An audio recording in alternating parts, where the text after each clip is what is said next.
My wife told me someone else is her soulmate. My wife, Emily, met her best friend Chuck in high school. They became close friends, and Chuck came out to Emily as gay. Emily was supportive. A year or so later, Chuck came out to his parents. They disowned him and kicked him out, and Chuck ended up living with Emily and her parents for the rest of high school. Emily and I started dating after college, and she told me all about Chuck and how close they were and how he was like a brother. I met Chuck, and we got along and became friends. Chuck is a good guy. At the time, Chuck was dating a guy, and they ended up moving in together about the same time that Emily and I got engaged. Emily and I have been married for 5 years now. I'm a project manager and took on a year-long project in another city. I have to leave at 5:30 a.m. every morning and get home around 6:30 p.m. Emily and I had a long talk about my job before I took on this project. We knew it would be a sacrifice for me to be working so much, but I'm getting more money than I ever thought I would. After this project, we can pay off our student debt and start trying to have a baby. We both agreed the money was worth it since it's only a year. That year will be up in late November. In March, Chuck caught his boyfriend cheating. He was devastated. Emily immediately told him he could move in with us. I was fine with him moving in but not happy that Emily didn't even discuss it with me first. Chuck was pretty broken up, and Emily was giving him lots of love and attention. I was fine with it because I know how much she loves Chuck, and he did need her. I also did my best to support him and make him feel loved. For a while, this was fine, but as time went on, Emily has continued to pour all of her attention into Chuck. Sometimes I get home from work, and neither of them is there, and I found out they went to a movie or out to dinner together. I don't think there is anything romantic or intimate between them, but it has been annoying that I get left out of all the plans. The past few weeks, several things have happened. The three of us went to a party, and someone joked about Chuck being our third wheel, and Emily said, "Chuck is not the third wheel." I said, "What?" And she said, "I've known Chuck longer than I've known you." A week or so after that, Emily and Chuck went out dancing one night.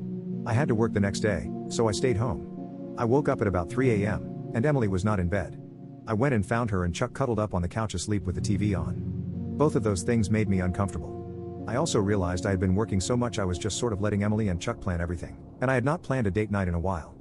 I decided I needed to be more active, so I planned a date night for last Friday. When I first told Emily, she was excited, as we had not been on a date just the two of us in a while. Friday, I got home at 6:30, and Emily and Chuck were not there. I took a shower and got ready. About 7:15, I finally called Emily, as we had reservations at 8. She answered, and when I asked where she was, she said she and Chuck had gone shopping and were getting some dinner. I was kind of stunned and asked about our date. She laughed and said, "Oh, I forgot." Oh well. And that was that. She didn't even invite me to join them. So, a point I should make here, my dad was very controlling of my mom and had an anger problem where he would yell and throw things. He never threw things at us, but it was still scary as a kid.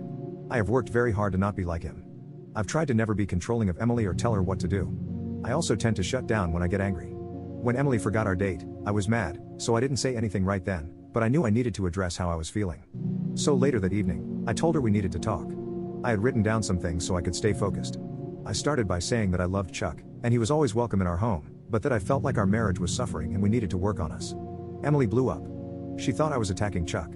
I guess I didn't word things well, and she started defending him and attacking me. We have never had a big fight before. We always talk and work things out.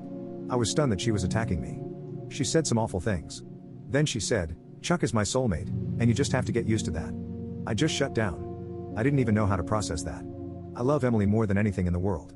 But in that moment, I realized she loves Chuck more than she loves me. I thought Emily and I were soulmates, but to hear her say she considers someone else her soulmate has been devastating. I don't remember the rest of the talk. She huffed off after a while and slept on the couch. She and Chuck left together on Saturday and were gone most of the day. When they got back, she acted like nothing had happened. On Sunday, she even made a small joke and batted her eyes at me, something she does when she's flirting with me. Normally I love it, but this time it just made me sick. I told her this was a busy week at work, and I was just going to stay at a hotel near the job site, something I've done a few times before, so I haven't seen her since Sunday night. I don't know what to do. Typing all of this up has made me realize I am really burned out with all of this travel. Maybe I checked out too much and haven't given her enough attention. But then again, I had already taken a few steps ahead and began speaking to someone whom I'd met online on a game. We had been texting for just over a week and she was almost in a similar situation to me except for the fact that she was married once but now divorced, and so I asked if she was available to meet me. She agreed, and so I sent her the address to my hotel and I told her to meet me outside. I had never heard this woman's voice nor even seen her face, so I was a mixture of excited and frightened, but I trusted my gut feeling. An hour goes by, and she finally arrived to the car park. I made my way down to the reception and my wife came out the car. I'm so done.